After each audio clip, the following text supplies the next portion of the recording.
Bismillahirrahmanirrahim. Assalamualaikum warahmatullahi wabarakatuh. Halo semua.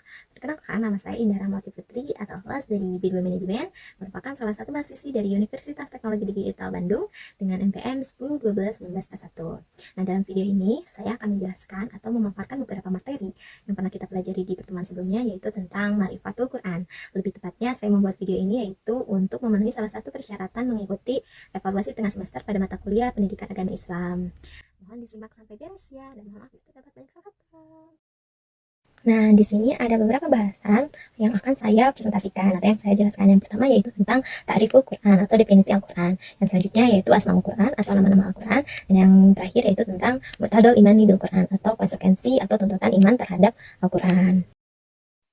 Nah, di sini saya akan menjelaskan tentang ta'riful Quran, tarif atau definisi Al-Quran. Merupakan kalam Allah yang merupakan mukjizat yang diturunkan kepada Nabi Muhammad SAW yang disampaikannya secara mutawatir atau berangsur-angsur dan membacanya merupakan ibadah.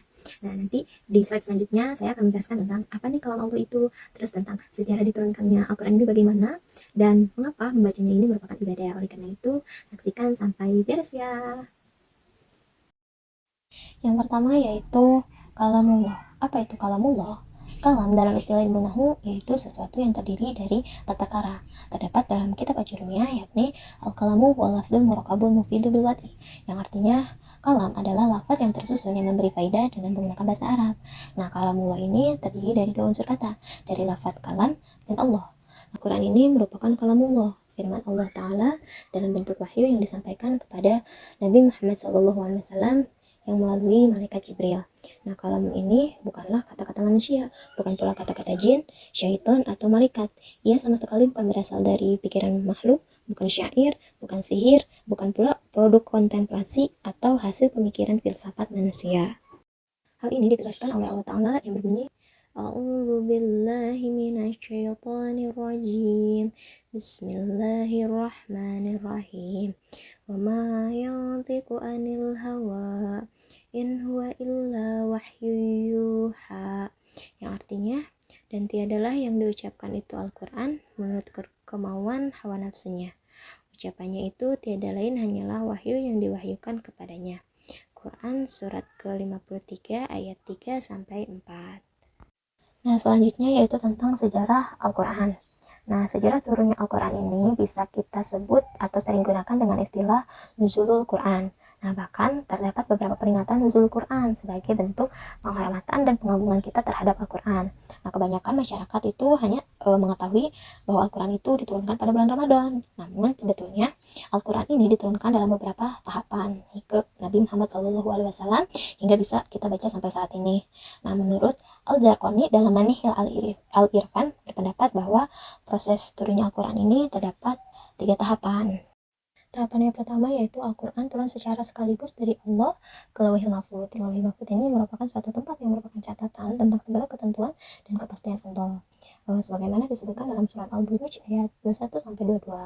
Tahapan kedua yaitu Al-Quran diturunkan dari Lauhil Mahfudz ke Bait Al-Ijah, yaitu tempat yang berada di langit dunia, sebagaimana firman Allah dalam surat Al-Qadar ayat 1. Nah, tahapan yang ketiga yaitu Al-Quran diturunkan dari Bait Al-Ijah ke dalam Nabi dengan jalan berangsur-angsur sesuai dengan kebutuhan. Hal ini diisyaratkan dalam Quran surat Al-Asyura ayat 193 sampai 195. Nah, lalu selanjutnya yaitu Asmaul Quran atau nama-nama Al-Quran. Nah, Allah Ta'ala menyebut Al-Quran dengan berbagai nama dan sifat. Di antaranya yang pertama, Alkitab, yang artinya buku.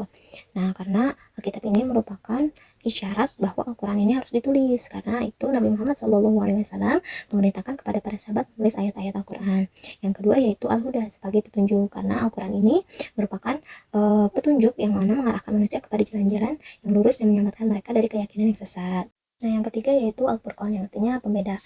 Al-Quran disebut dengan Al-Furqan karena Al-Quran itu adalah pembeda yang hak dan yang batil, antara petunjuk dan kesesatan. Nah, yang keempat yaitu Ar-Rahman atau Rahmat.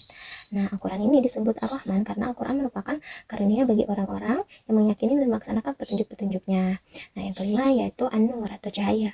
Al-Quran disebut An-Nur karena Al-Quran merupakan cahaya yang terang benderang yang memberikan petunjuk kepada manusia, yang mengeluarkan mereka dari kegelapan syirik, penyembahan kepada berhala, binatang, dan matahari, bahkan penyembahan arwah-arwah kepada cahaya iman. Yang keenam yaitu ar-ruh atau roh. Al-Quran disebut ar-ruh karena memberi petunjuk kepada manusia, di dalamnya terdapat kehidupan dari kematian kekafiran. Yang ketujuh yaitu asyifa. Al-Quran disebut asyifa karena di dalam Al-Quran terdapat obat bagi segala penyakit seperti keraguan, kemusyrikan, kemunafikan, syahwat, dan syubhat. 8 yaitu al-haq, yang artinya kebenaran. Al-Quran disebut al-haq karena Al-Quran mengandung kebenaran yang tiada kekeraguan sama sekali di dalamnya. Kesembilan yaitu al-bayan, yang artinya penjelasan. Al-Quran disebut al-bayan karena Al-Quran memberikan penjelasan tentang petunjuk untuk keluar dari kesesatan, serta menerangkan berbagai hikmah dan hukum. Nah, ke-10 yaitu al-mau'ijah, yaitu pelajaran. Nah, dalam Al-Quran ini mengandung pelajaran-pelajaran yang indah yang dapat memperbaiki akhlak dan amal perbuatan manusia. Dan yang terakhir yaitu al-zikir atau pemberi peringatan. Al-Quran disebut al-zikir karena Al-Quran merupakan peringatan tentang berbagai permasalahan, juga merupakan dalil-dalil yang jelas yang di dalamnya terdapat pelajaran bagi orang-orang yang ingin mengambil pelajaran. Nah, dari sebagian nama-nama Al-Quran yang disebutkan tadi, tergambarlah kepada kita makna Al-Quran atau kedudukan Al-Quran sebagai pedoman hidup manusia yang begitu lengkap. Yang pertama yaitu Al-Quran adalah kitabun naba'i wal akhbar, yang artinya kitab berisi berita dan kabar. Yang kedua yaitu kitabul hukmi wa syariah, yang mana isinya tentang hukum dan syariah. Yang ketiga yaitu kitab jihad atau kitab jihad. Nah, dalam arti khusus yakni kitab, dalam arti umum yakni segala bentuk upaya dalam rangka meninggikan kalimat Allah Ta'ala. Nah, yang keempat yaitu Al-Quran adalah kitab tarbiyah, yang artinya kitab pendidikan. Nah, yang terakhir yaitu Al-Quran adalah minhajul hayah atau pedoman hidup. Nah, pembahasan tentang Al-Quran ini membuat seluruh pedoman yang dibutuhkan manusia. Nah, yang terakhir yaitu tentang muqtadal imani bil Quran, yang artinya konsekuensi iman terhadap Al-Quran. Salah satu tuntutan keimanan bagi seorang muslim adalah al-imanu bil Quran, yang artinya iman kepada Al-Quran. Keimanan tersebut mengandung beberapa konsekuensi. Yang pertama yaitu al-ansubihi, yang artinya akrab dengannya. Nah, keakraban tersebut bisa kita implementasikan dengan ta'lumuhu, yakni mempelajarinya, dan ta'limuhu atau mengajarkannya, yakni seperti tilawatan, membacanya, fahman, memahaminya, tatbikon, melaksanakannya, dan hifdzan, menghafalnya. Nah, maksudnya yaitu salah satu tuntutan iman terhadap Al-Quran itu al-ansubihi, akrab dengannya. Dengan cara apa? Dengan cara kita bisa membacanya, kita mempelajarinya, apalagi kita bisa mengamalkannya. Dan juga jika setelah menghafal, mempelajari, mengamalkannya, jangan lupa juga kita harus bisa menghafalnya.